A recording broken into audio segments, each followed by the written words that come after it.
NCERT किताबें जिन्हें आप या आपके बच्चे पढ़कर कुछ अच्छी बातें या कुछ अच्छा ज्ञान सीखते हैं, लेकिन मैं यदि कहूँ कि यही एनसीईआरटी किताबें बच्चों को सिगरेट पीना, मांस के साथ शराब पीना और ताश खेलना सिखाती है तो आप क्या कहेंगे? जी हाँ, इस वीडियो में हम बात करेंगे कि कैसे एनसीईआरटी किताबें बच्चों का मन और मस्तिष्क पर प्रभाव डालती है और उन्हें वो सब सिखाती है जिन्हें आप अपने बच्चों को करने के लिए दूर करते हैं।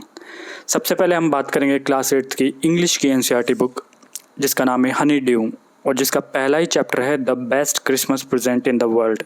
इसके 12वें पेज के दूसरे पैराग्राफ की दूसरी लाइन में लिखा है, we shared my rum ration and his excellent sausage. Rum एक बहुत ही स्ट्रॉन्ग शराब होती है, इसमें 40 से 80% अल्कोहल होता है और इसी तरह से सॉसेज जो होता है वो कई तरह के जानवरों के मांस को बहुत ही बारीक पीस कर फिर उसको एक शेप में डाला जाता है, इससे सॉसेज बनाया जाता है कुछ मसाले मिलाकर। तो इस लाइन का मतलब है हमने हमारी शराब और उसके बेहतरीन मसालेदार गोश्त को बांटा। इसी तरह से 13वें पेज के दूसरे पैराग्राफ में लिखा है, the time came and all too soon when the game was finished, the snaps and the rum and the sausage had long since run out. इसका अर्थ है समय आ गया है और जब खेल समाप्त हुआ तो स्नैप्स जो कि एक प्रकार की शराब है और रम और सॉसेज बहुत पहले ही समाप्त हो चुके थे।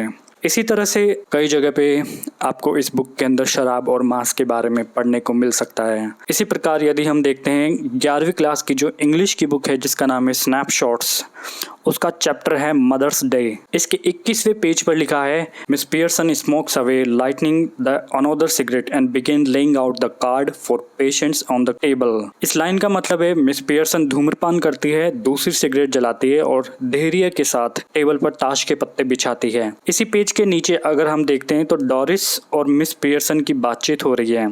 तो इसमें ये कहते हैं कि आप धूम्रपान कर रही हैं।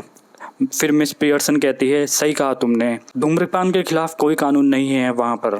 डोरिस फिर बोलते हैं, मैं सोचता हूँ आपको धूम्रपान नहीं करना चाहिए। मिस पियर्सन फिर जवाब देती है, तुम गलत सोचते हो। इसी तरह से इसके पेज नंबर 25 पर miss Pearson enters right carrying a bottle of stout and A half filled glass. इसके अंदर बताया है कि मिस पियर्सन स्टाउट जो कि एक प्रकार की शराब होती है, स्टाउट की एक बोतल और आधा भरा ग्लास लेकर प्रवेश करती है। स्टाउट एक तरह की डार्क बियर है एक प्रकार की। फिर इसके 28वें पेज पर अगर हम देखते हैं तो जॉर्ज कहता है मिस पियर्सन से, stout? Miss Pearson, yes. George, amazed, what you are drinking stout for? Miss Pearson then reply, because I fancied some. इसमें जॉर्ज अपनी पत्नी मिस पियर्सन से पूछता है, स्टाउट लोगे? मिस पियर्सन कहती है हाँ। जॉर्ज कहता है, आश्चर्य से तुम स्टाउट किस लिए पी रही हो? फिर मिस पियर्सन कहती है, क्योंकि इसे पीने की मुझे इच्छा हुई, मैंने इसे पीने की कल्पना की थी।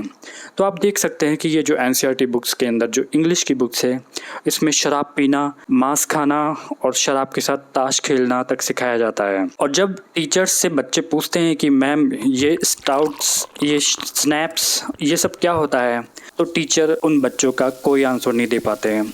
वो इस प्रकार से बात पलट देते हैं ये किसी तरह के पीने की चीज़ है और कोई विदेशी ड्रिंक बताकर इसको बात पलट देते हैं टीचर्स। लेकिन जब बच्चे फिर से पूछते हैं तो उनके पास कोई उत्तर नहीं होता। और कई सारे टीचर्स ने कहा है कि शराब, सिगरेट और ताश खेलने की जो ये आदतें हैं वो बच्चों के अंदर मन और मस्तिष्क में इन बुक्स की वजह से बहुत अच्छे से बैठ सकती है। तो आप देख सकते हैं कि ये हमने एनसीईआरटी का कुछ विश्लेषण किया। So thank you for watching this video.